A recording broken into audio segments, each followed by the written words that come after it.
Está chegada a hora da desconstrução. Hoje, aqui no Anarcopagos, eu vou ler uns trechos de um artigo científico que se chama Animismo Revisitado, Pessoa, Meio Ambiente e Epistemologia Relacional, de Nurit Bird David. Não tem como ler, né? No computador, no celular do celular, enfim. Muito bem, agora os trechos, não é? Esse artigo é muito legal porque ele faz uma grande revisão sobre o conceito de animismo e tudo mais. Eu vou dar uma pulada na parte da revisão do conceito desde o Taylor e tudo mais, para ir na proposta de interpretação de animismo que ela faz, né? Que é moderna, né? Não pressupõe aquele monte de coisas bizarras que se pressupunha no passado, né? Especialmente que o animismo era uma interpretação do mundo errônea. Então vamos lá. Os sentidos locais de Devaru. Devaru é como eles chamam os seres sobrenaturais no povo que ele estava estudando, que ela estava estudando, na verdade. Os conceitos de pessoa e a percepção ecológica são duas áreas fecundas para reavaliarmos nossas teorias a respeito das práticas e crenças animistas. A etnografia de Arvin Hallowell sobre os Ojibwa, fruto de um trabalho de campo conduzido na área do lago Winnipeg, no norte do Canadá, durante a década de 30, e em especial seu artigo Ojibwa, Ontologia, Comportamento e Visão de Mundo, de 1960, são pontos de partida provocativos para a nossa reavaliação das teorias do animismo. Hallowell observou que o sentido Ojibwa de pessoa, o qual eles atribuem a algumas entidades naturais, animais, ventos, pedras, etc., é fundamentalmente diferente do sentido modernista. Este último considera essencial a visão axiomática entre humano e não humano, sendo pessoa uma subcategoria de humanos. Os Ojibwa concebem a pessoa como sendo uma categoria abrangente, dentro da qual pessoa humana, pessoa animal, pessoa vento, etc. são subcategorias.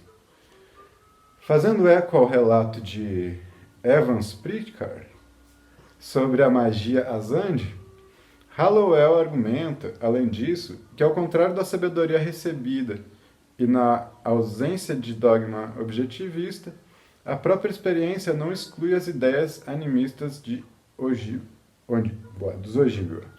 Ao contrário, ele argumenta, um ponto reiterado por etnólogos posteriores, que a experiência é consistente com a sua leitura das coisas, dado um dogma animista. A contribuição de Hallowell é, primeiro, liberar o estudo de crenças e práticas animistas dos conceitos de pessoa modernistas, e, segundo, da pressuposição de que aquelas noções e práticas são errôneas.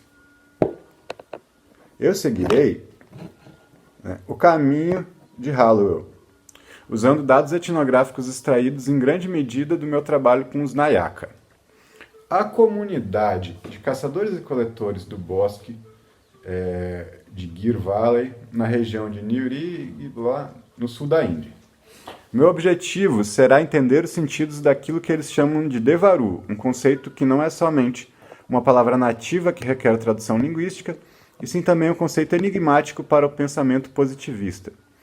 Nem os espíritos, que derivam do dualismo espírito-corpo, nem os seres sobrenaturais, que refletem uma ideia ocidental de natureza, são um equivalente adequado em nosso repertório conceitual, embora as traduções comuns das noções sejam as traduções comuns.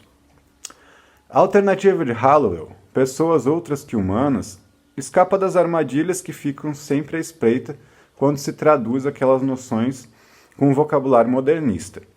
Porém, ainda conserva a principal preocupação objetivista, a saber, aquela referente às classes humano e não humano. Eu faço uso da noção superpessoas, pessoas com poderes extras, como forma de tradução e referência geral e deixe que os significados compostos locais emerjam do contexto concreto.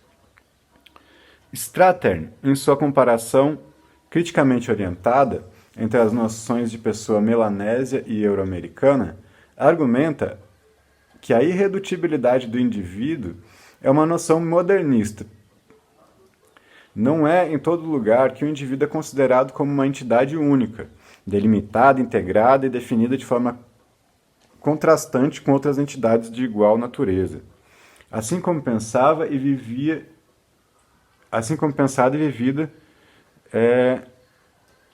através dos entornos natural e social. A pessoa melanésia é uma combinação de relações, um microcosmo homólogo à sociedade em geral. Essa pessoa objetiva as relações que a constituem e as torna conhecidas. Strattern, que é um outro pesquisador, nomeia esta noção de pessoa como dividual, em contraste com a individual. Trata-se de uma noção bem conhecida nos estudos antropológicos sobre o sul da Ásia, por meio dos trabalhos de McInmarriott e Ronald Inden, que estão de acordo com Dumont, que afirma que o indiano é mal descrito caso seja representado como um indivíduo, menos porque a pessoa tem uma identidade holística coletiva, e sim por quanto, de acordo com o modo de pensar e explicar indianos, cada pessoa é um compósito de partículas transferíveis que formam sua substância pessoal. Eu derivo do individual de Strattern, que é o individual pessoa constituída de relações, outro neologismo, o verbo dividuar, que é crucial para a minha análise. Quando eu individuo um ser humano, sou consciente dele em si mesmo, como uma entidade única separada. Quando eu o dividuo, sou consciente de como ele se relaciona comigo. Isso não quer dizer que eu seja consciente da relação com ele em si mesmo, como uma coisa. Antes, sou ou estou consciente da relacionalidade com o meu interlocutor, ao engajar-me com ele, atenta ao que faz em relação ao que eu faço, e como me fala e me escuta enquanto lhe digo e lhe escuto. O que ocorre de modo simultâneo e mútuo, comigo, com ele, com nós. Os Nayaka, que é o povo que ele está estudando, eis o meu argumento, viviam em um ambiente social que foi facilitado e reproduzido dividuando seus companheiros da comunidade Nayaka. Contabilizando nos anos entre 78 e 79, menos de 70 pessoas, eles moravam em 5 núcleos cujas distâncias variavam de 2 a 10 quilômetros entre um povoamento e outro. Transcendendo fluxos de significados idiosincráticos, processuais e múltiplos, o sentido Nayaka de pessoa parece, geralmente, não se encaixar na visão modernista de sujeito contra o objeto, e na preocupação objetivista pelas substâncias, e sim antes no sentido de parentesco. A pessoa é percebida como alguém com quem compartilho. Isso é sentido como um parentesco e normalmente se objetiva como parente, usando terminologia do sistema de parentesco local. A frase namasonta é usada no sentido generalizado da frase proverbial nós, o povo. Seu uso estende-se para além do grupo Nayaka, família, parentes, vizinhos, alcançando o agregado local de pessoas, os Nayaka e outros, com quem eles se engajam estreitamente. Voltando ao individual, uma pessoa, no contexto Nayaka, o indivíduo objetiva relações de certo tipo, relações de parentesco locais que são objetificações da partilha mútua de espaço, coisas e ações. Ao referirmos analiticamente a essas relações como relações compartilhadas, porque a expressão relações de parentesco evoca de modo inevitável associações de parentesco biológico e jurídico, podemos dizer que o indivíduo Nayaka objetiva relações compartilhadas e as torna conhecidas. Esse indivíduo é emergente, constituído por relações que, nas palavras de Fred Myers, não são totalmente dadas e sim que devem ser elaboradas em uma variedade de processos sociais. Nós não podemos dizer, como Taylor fez, que os Nayaka pensam com essa noção de pessoa sobre o meio ambiente para chegarem, por projeção, à ideia de Devaru. A noção de pessoa como uma representação mental aplicada a um mundo em busca do conhecimento é uma concepção modernista. Para resumir este ponto do argumento, os Devaru objetivam as relações compartilhadas entre os Nayaka e os outros seres. Uma colina Devaru, digamos, objetifica as relações dos Nayaka com a colina. Ela faz conhecer as relações entre os Nayaka e aquela colina. Os Nayaka mantêm relações sociais com outros seres não porque, como sustentava Taylor, eles a priori os consideram pessoas. Como, quando e por que se envolvem e mantêm relações com outros seres é o que os constitui como tipos de pessoa. Se fazem parentes compartilhando com eles e assim os fazendo pessoas. Diferente do argumento de Durkheim, eles não consideram os outros seres como pessoas para posteriormente considerarem como parentes. Em um sentido básico dessa noção complexa, os Devaru são parentes no sentido literal de ser, isto é, com quem eles se interrelacionam. Eles são superparentes que necessitam e podem ajudar os Nayaka de maneiras extraordinárias. O significado não está imposto às coisas, não está pré-dado na consciência, mas antes é algo descoberto no curso da ação. É de maneira simultânea físico e psicológico, mas não é só isso. Há infinidade de informação no meio ambiente, que Gibson exprime como a especificação do meio ambiente do observador, e não das recepções passivas do observador ou dos órgãos do sentido. Enfim, né, ele está querendo dizer que essa percepção do ambiente ela é ativa, né? Ela não é simplesmente ficar de olho aberto e aí você vai captar as coisas, né? Depende de como você interpreta. As pessoas continuamente captam informação atuando dentro do meio ambiente por meio da atenção. A atenção é uma habilidade que pode ser educada, segundo Gibson, para otimizar a captura de informação de modo cada vez mais sutil, elaborado e preciso. Conhecer é desenvolver essa habilidade. O conhecimento é contínuo com a percepção, da qual é uma extensão. Segundo Gibson, a atenção é educada por meio da prática e também com o auxílio da percepção, com histórias e modelos de coisas, palavras e imagens. Não se trata do conhecimento em si mesmo, como somos tentados a pensar. Tudo o que eles podem fazer é facilitar o conhecimento. Eles nunca podem copiar ou representar a realidade, mas eles conservam alguma informação, né? Imagens mais do que palavras, imagens em movimento mais do que imagens estáticas. Eles colocam o espectador na cena a induzir não a ilusão da realidade, e sim uma consciência de estar no mundo.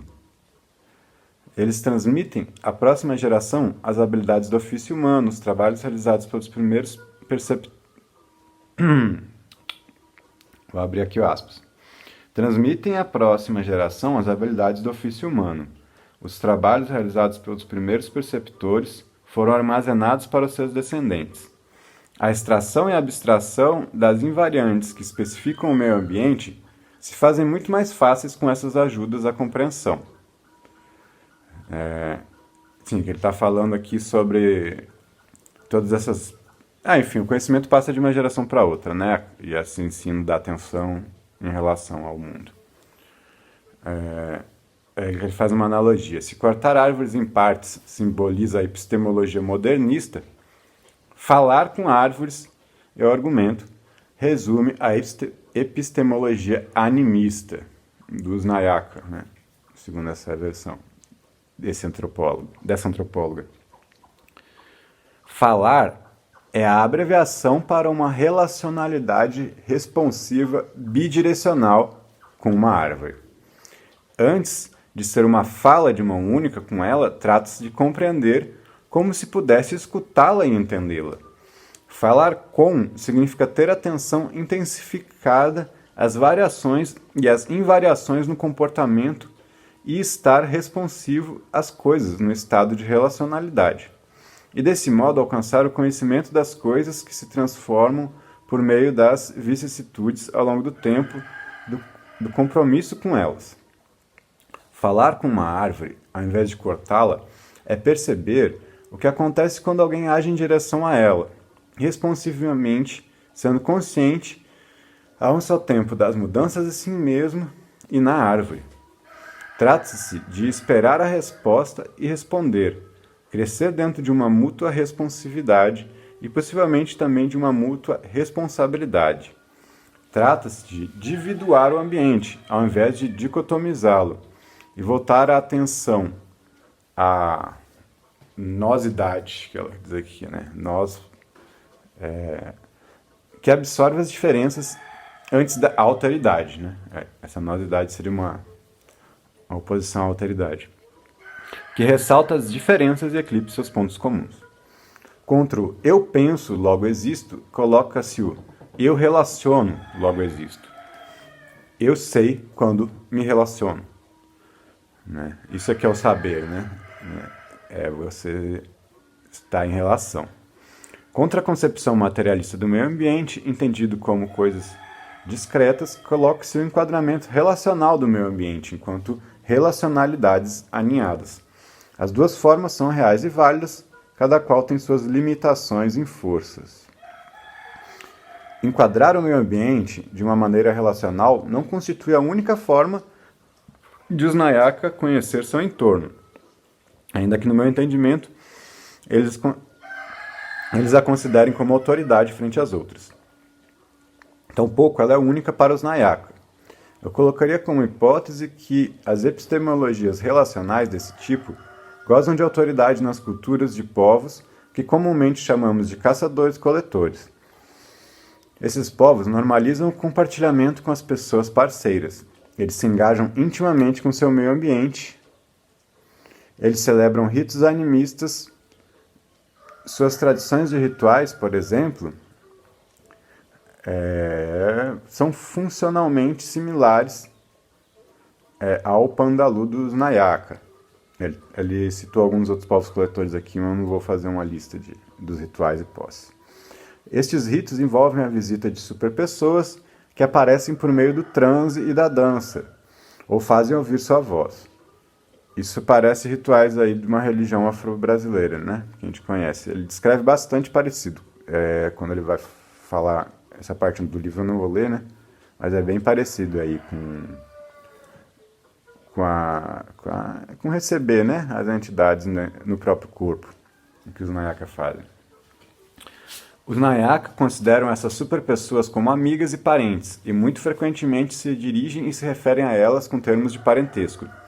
Aproximam-se delas de forma pessoal, amistosa e imediata. Estes eventos são os assuntos cotidianos centrais desta comunidade. Como uma hipótese ainda, estou disposta a concordar com Taylor, não menos porque Guthrie, que é outro pesquisador, vai de certo modo substanciar a questão que a tendência de animar as coisas é compartilhada pelos seres humanos. Entretanto, eu sugiro que essa tendência comum é engendrada pelas habilidades cognitivas socialmente fundadas e não devidas a uma sobrevivência da confusão mental ou a conjecturas perceptivas errôneas.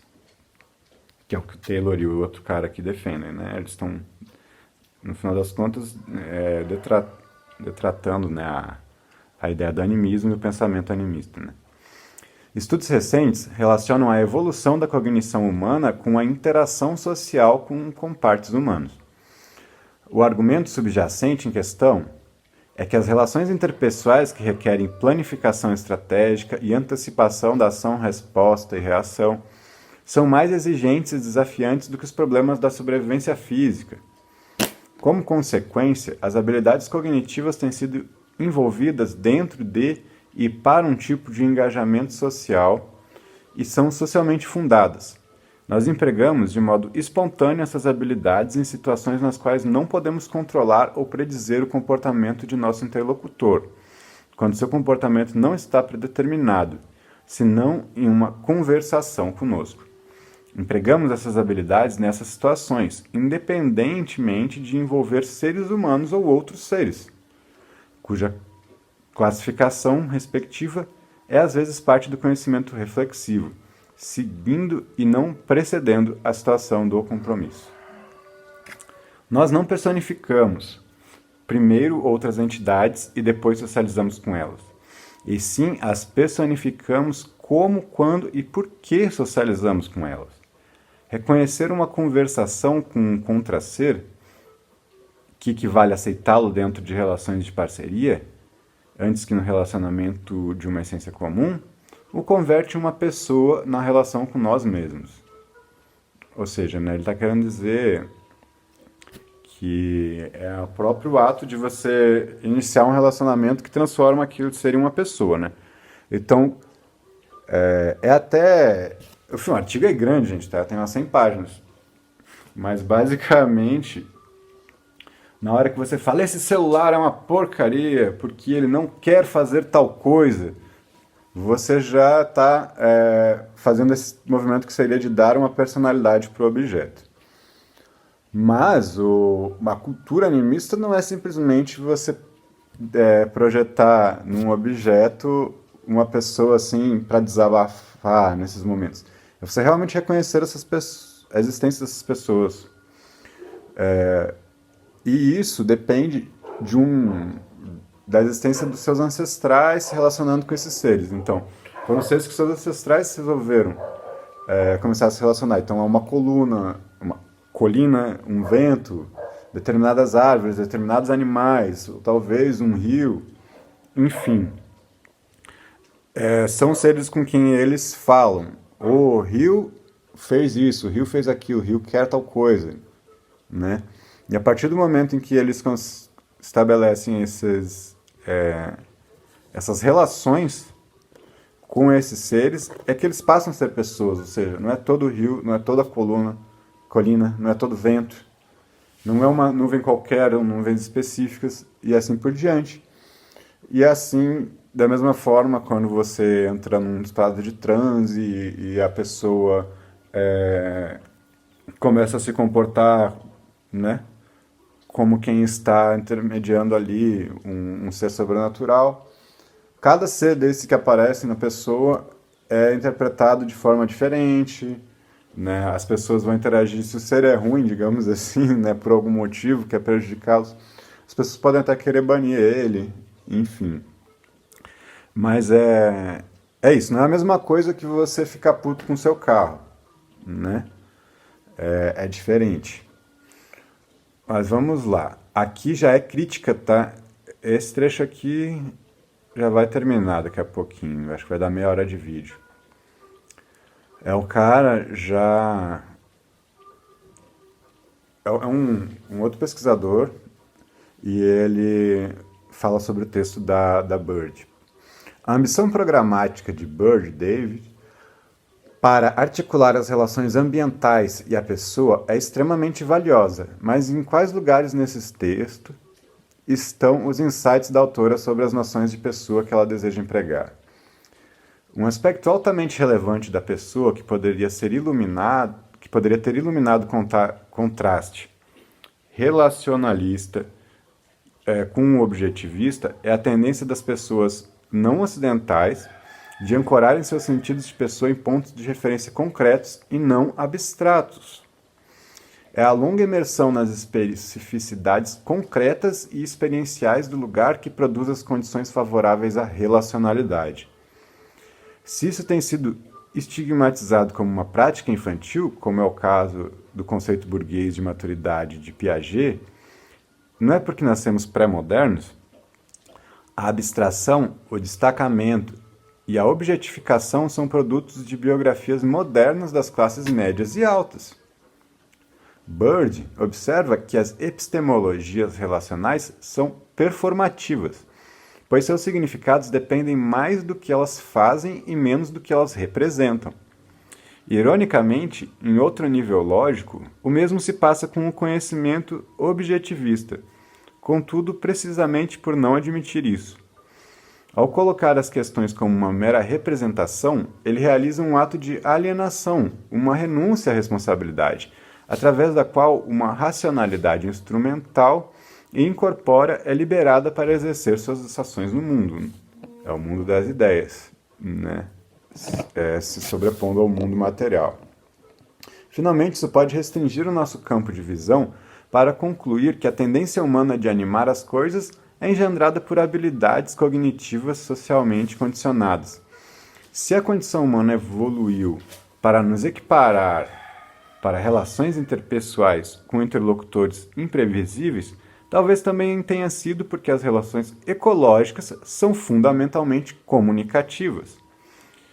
Ingold argumenta que as relações sociais são um subconjunto das relações ecológicas e que há um sentido no qual as criaturas não humanas também são pessoas. Poderíamos, assim, revirar o argumento evolutivo e sugerir que a sociabilidade humana foi engendrada por habilidades cognitivas que foram ecologicamente condicionadas. Isso proporcionaria uma evidência ainda mais forte para a validade essencial do animismo.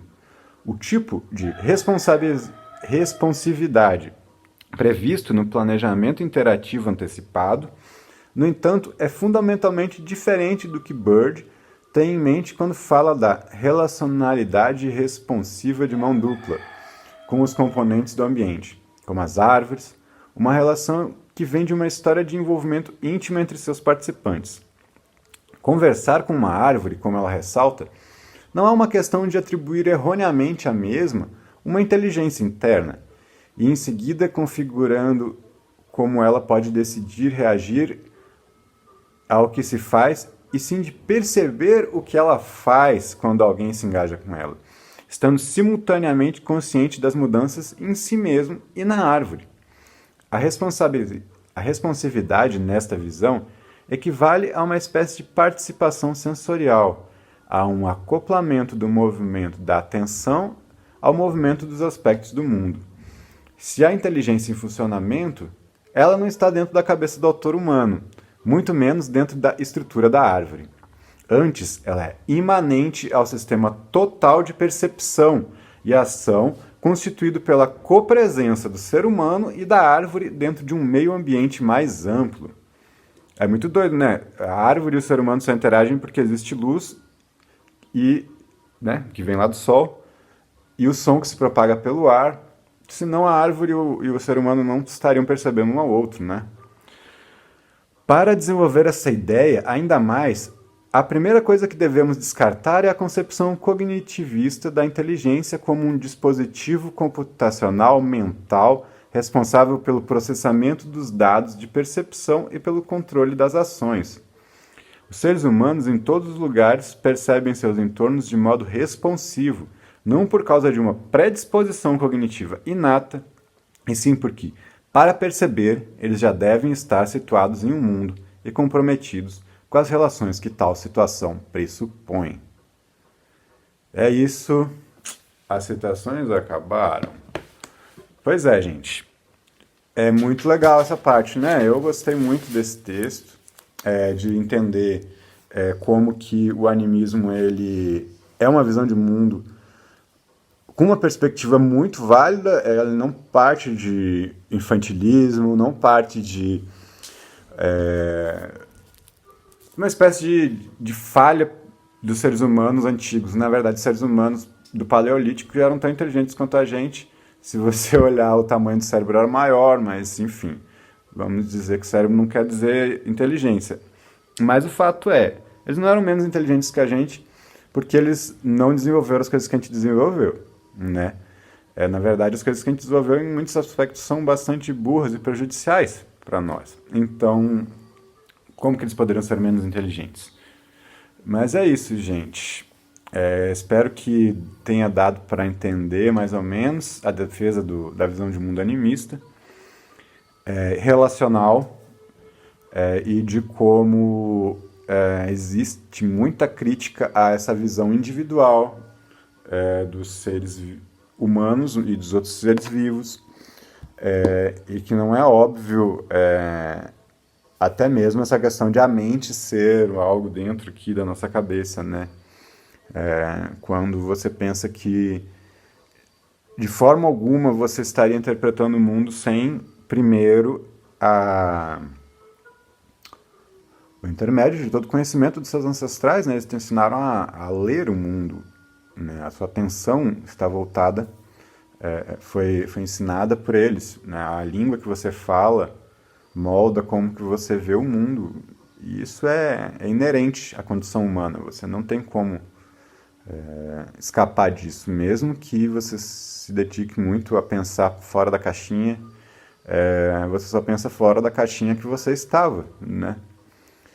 É um referencial a caixinha. É isso. Hasta a próxima. Quem gostou pode botar um like no vídeo, curtir, compartilhar, essas coisas que a gente deve pedir, porque senão as pessoas não fazem, né? E aí o canal não progride. É isso aí, acho que chegamos já a desconstruir muita coisa.